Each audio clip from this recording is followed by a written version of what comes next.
Indiana is taking a step into the national spotlight this week.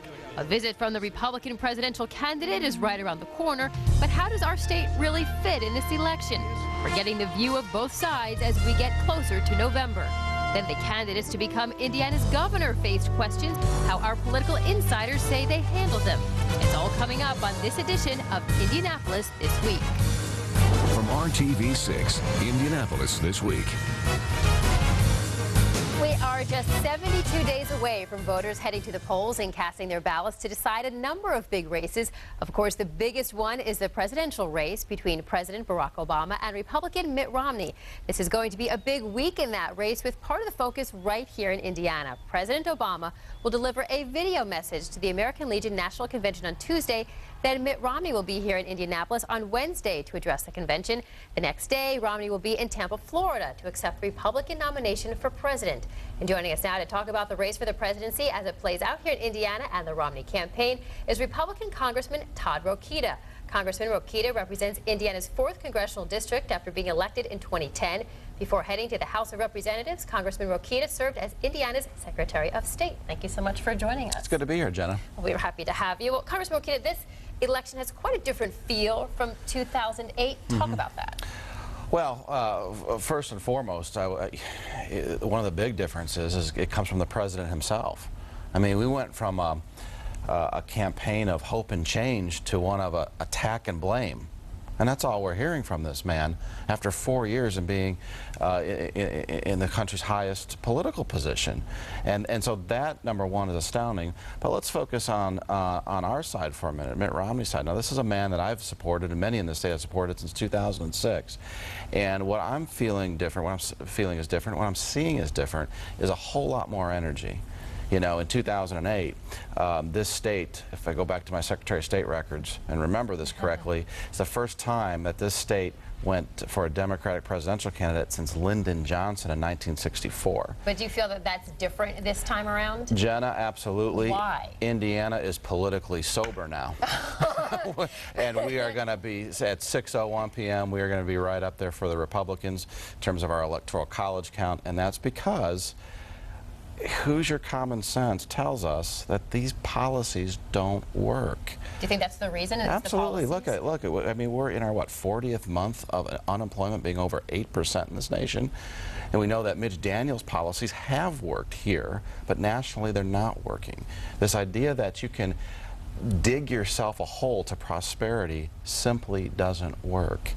And what's being made and what will be made over the next 72 days is the moral case for free enterprise, because free enterprise does work, and Hoosiers know that. What do you think it means with President Obama sending a video message versus not being here in person? Well, I think it goes to his seriousness.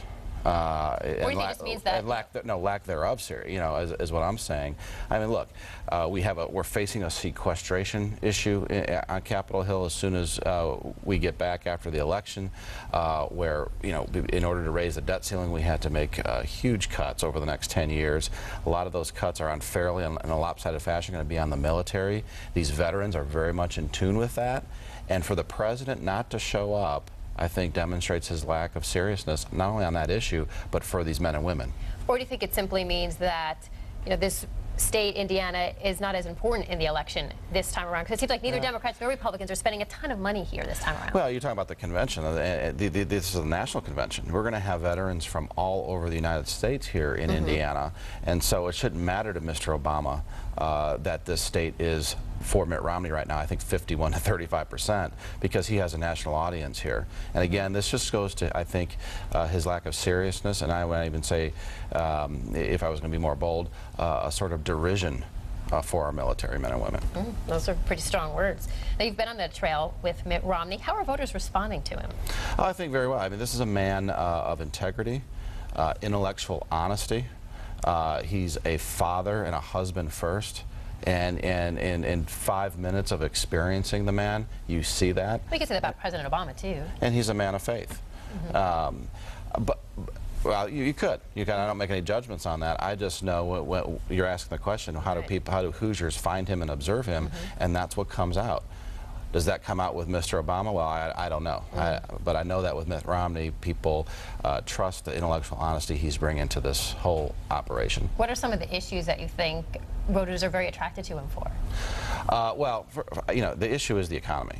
The issue is our debt. Yeah. And Mitt Romney, being head of several companies now, has shown through his life that he has the experience to turn these companies around, to make sure folks have jobs, that we can be competitive as a nation through our free enterprise system. We can be competitive as a nation in the 21st century and win.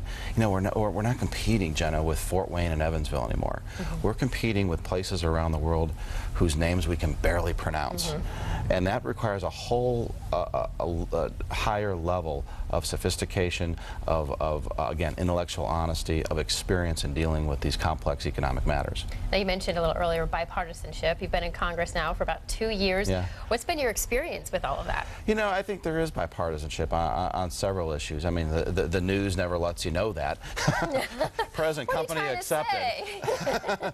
But you know, we got a highway bill done. We get some other things done. But here's the thing, John. We're at a point in this nation where we have to decide who we're going to be. And there's one group of people who think that at every turn, government, some kind of overseer, can make a better decision for us than we can as our own people.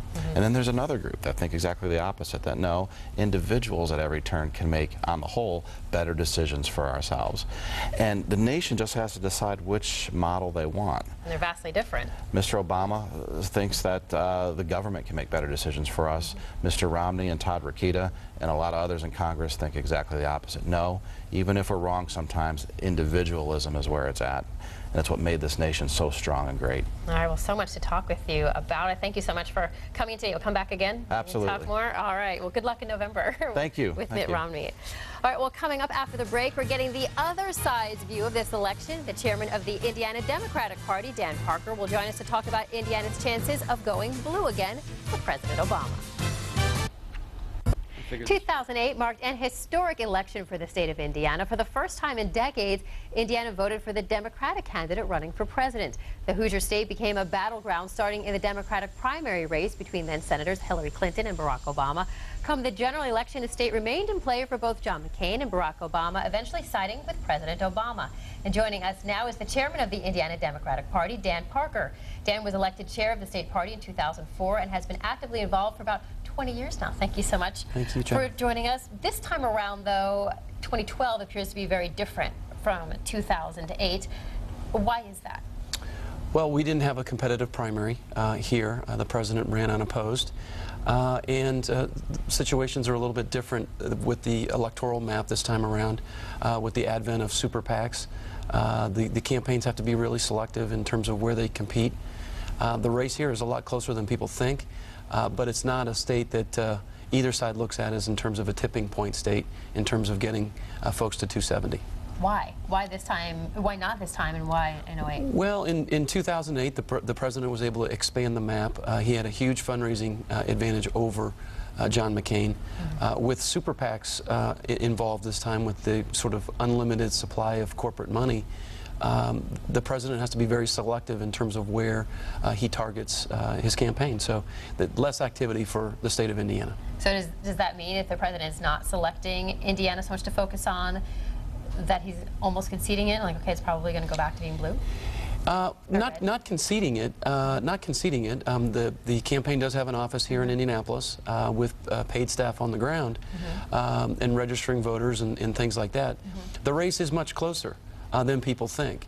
And part of that is you know, the work that the president did with the auto industry recovery, and quite honestly, Mitt Romney's record from Bain Capital. And there's some companies here in the Hoosier State that have firsthand knowledge of his experience from Bain Capital. So you think then the president does have a very good chance of having Indiana go blue again? Well, I think that the race will be closer than people think, but it'll only go blue if the president's winning handily nationwide. Why is he doing just a video message with the American Legion Convention?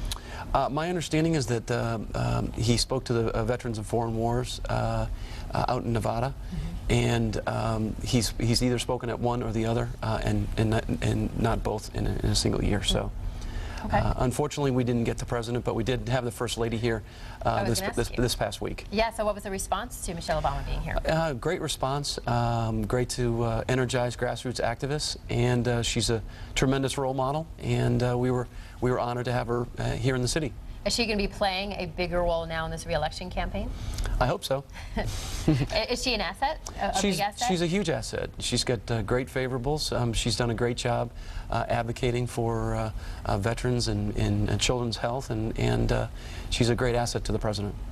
Well, now let's move on. Democrats seem to be putting a lot of effort into the campaign for Joe Donnelly.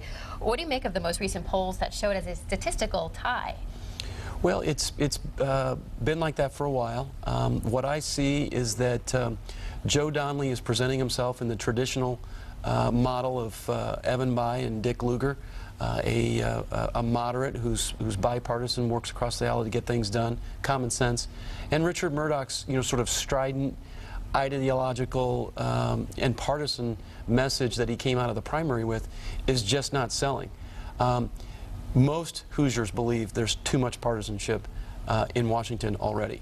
Richard Murdoch thinks there should be more.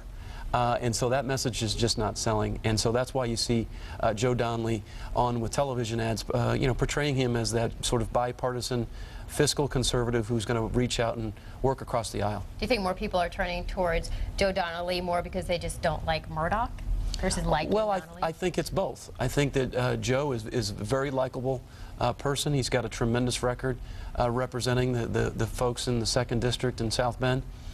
And Richard Murdoch, I think the more people see of him, the more people hear of his message, it just doesn't sell. All right, we have to talk about the race for governor. John Gregg, the commercials. What's been the response? I know a lot of people I know, we've been talking about them and kind of scratching our heads a little bit. Well, I see smiles. here's the thing with number one, if you know John, I've not met him. If you know John, the ads capture who John Gregg is and where he comes from, and I think it's important, at least in a race for governor, for people to truly understand where someone comes from and the values they bring to the race that they're running for. And I think that the other thing that his ads do is that they get people talking. We are about talking them. about them. You do talk about them, and that's the first step for a candidate is to have their ads be remembered. And there's one thing you can say about John's ads is they are remembered, whether you like them or you don't like them. You do remember him. This is true. And we're still trying to figure out what his friend's name is. Hobo? Okay, yeah, we're not quite sure. All right, Dan Parker, thank you so much for joining us. Always a pleasure. Well, after the break, we are sitting down with our political insiders to talk about the latest developments in the governor's race and how they handled questioning earlier this week. In Indiana's governor's race, the 3 candidates shared a stage this week, just not at the same time. Mike Pence, John Gregg, and Rupert Boneham were questioned at the IUPUI Political Forum by former Indiana Chief Justice Randall Shepard, but they appeared separately and did not have the opportunity to respond to the others' remarks. The biggest difference seemed to be over taxes and spending, with Pence advocating a major tax cut and Gregg saying he wanted to wait and make sure it's feasible. Recognizing that more than 90% of Indiana's business enterprises actually file their taxes under the individual income tax rate, there's no more effective way to cut taxes on job creators than to lower the individual income tax rate. I think we have to be careful before we start giving everything back and cutting. I proposed a gas tax, sales gasoline tax cut. Now that's not a gimmick. Libertarian Rupert Boneham said he and his team are putting together a scenario for cutting taxes. And joining us now are political insiders Robert Vane and Laura Beck. Thank you so much for joining us. Thank you. So the candidates did not go after each other in these political forums. Each of you, how do you think they did? Laura, start with you. Oh, I think John Gregg did great. I mean, I'm going to say that. Robert's going to say Mike Pence did great. We're both going to say that Rupert was good too. What do you think about the style of the forum? Right, not going after each other. I think it's an interesting kind of approach. I think it's different. It appears to be a little more academic, and Robert may agree or disagree with that. Is that good for voters? They turned off by the screaming. They do get, yeah, they do get turned off. I think voters do get turned off. But it also is early enough that I don't know how many people are actually paying attention to those type of things this early on. But it is a different kind of forum, and I don't think any of the candidates really harmed themselves in any way. But yes, John Gregg did great. And your turn? I think Mike Pence did great. I bet he did. That's a shocking response. Well, It was a good forum. You know, Congressman Pence has come out with some very substantial and very substantive policy proposals. He was able to talk about them. The tax cut one is very popular among Republicans, very popular among this Republican. Of course. His veteran policy proposals are wonderful, which comes as no surprise since I'm a veteran and helped on that committee. So this is the kind of discussion that Hoosiers want to hear. What are you going to do to help us? Because despite the fact that the economy isn't recovering like most people would want it to, and despite the fact that Indiana is in pretty good fiscal shape compared to other states, of course, then people want to know, how are you going to make it better? And I think both candidates said, this is why we think we can make it better. I think the other thing, too, that John Gregg really covered is his early childhood education initiative. He also talked quite a bit about full-day kindergarten and really linked that to job creation. And I think that's incredibly important, making those connections, and I think he did a good job with that. And Rupert, you know, Rupert's the one who made the headlines on mass transit. So, I mean, who knew? So it was an interesting forum. You know, those of us who kind of enjoy debates where they yell at each other, we're a little disappointed, but I'm sure we'll get some of those. But you were saying, you know, many people maybe aren't paying attention right now because the election seems far away. Do you think more people will be paying attention to more debates, and will they make a bigger difference? Well, that's why a forum like this is important to Speaker Gregg. He's behind in the money race. He's just up on television.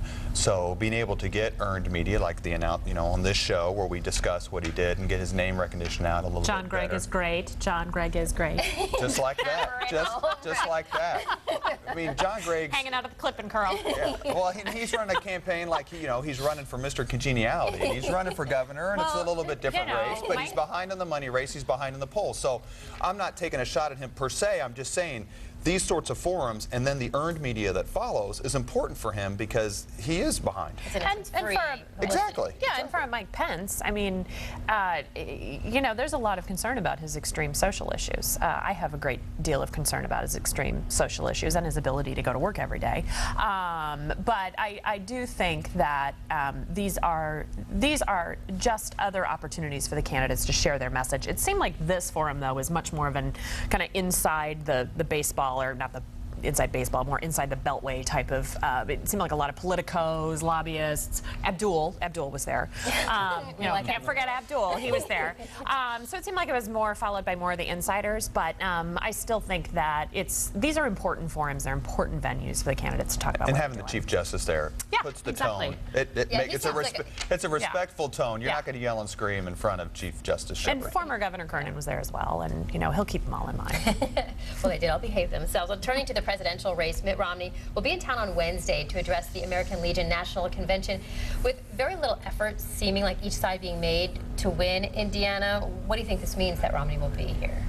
Well, we need Kip here, you know, to talk about the presidential politics of it all. But, I mean, I'm not surprised he's coming here. It just sort of feels like it's an obligation that he feels like he has to have. I mean, but Mrs. Obama has recently been here, and I'm not terribly surprised that neither of them are really spending a lot of time here this time around. But well, for those of us Republicans who enjoyed the 601 call of Indiana for the Republican candidate in all the presidential elections, and we didn't get that. I think I just stuck out my tongue.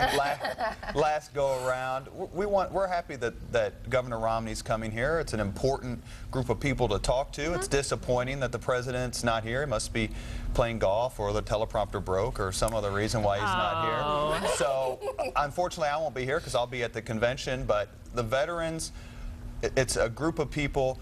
Since 9/11, 3 million Americans have volunteered for the military. Think about that. Since 9/11, and a huge number of them are volunteering to go to combat. It's an increasing group of people who need help, economic assistance. They need medical health care assistance. Governor Romney is going to talk about that. Why the president didn't show up, only he knows. I don't know why the president isn't coming, but Mrs. Obama has certainly made veterans, military families, she was just here, she's made that a cornerstone of her administration and her time. And, you know, maybe Mike Pence can come and tell us why he didn't show up for the post-9/11 GI Bill vote. Well, when we're at this table at 6:01 this November and they call Indiana for Romney, then, you know, then we can talk about it then. We'll start singing for... Or is Romney is going to carry Indiana absolutely, completely, totally. He is so out of touch. I mean, the guy is a walking gaffe machine, and I just don't know how people in Indiana are going to connect with him. You've got Joe Biden as your vice president and a Democrat, and you're going to talk about a gaffe machine? I'll take Joe Biden any day. You're kidding me?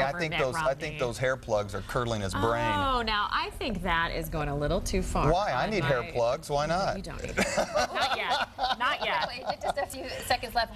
Because people do seem to think that Indiana is going to go for Romney. What does Obama need to do to make it go? I think Obama needs to keep doing what he's doing, and I think he needs to keep building the economy back up. I mean, as your good friend Joe Biden said, Osama bin Laden is dead and General Motors is alive, and so I think that's a key part. Absolutely no way the president carries Indiana this go-around. Where is no Kip way. 2? We need him here. Well, we'll find out what happens in November. Laura, Robert. I can't wait. Thanks so much for joining us. Jenna. We'll stay up to date on political news anytime by following our insiders, Laura, Robert, Kip, and Abdul on our Capitol Watch blog. Find the link on our homepage, theindychannel.com. Indianapolis This Week continues right after this. It is a big weekend for veterans in downtown Indianapolis as the American Legion National Convention continues. Some highlights coming up for the convention at 4 p.m. today. The American Legion National Convention Parade will be held along Pennsylvania, Ohio, and Meridian Streets. As we mentioned earlier, the convention will become part of the presidential campaign trail, with the president delivering a video message on Tuesday. The Republican presidential candidate Mitt Romney will address the convention on Wednesday. Well, that's it for this edition of Indianapolis This Week. Thanks so much for watching. I'm Jenna Coy. Have a great day.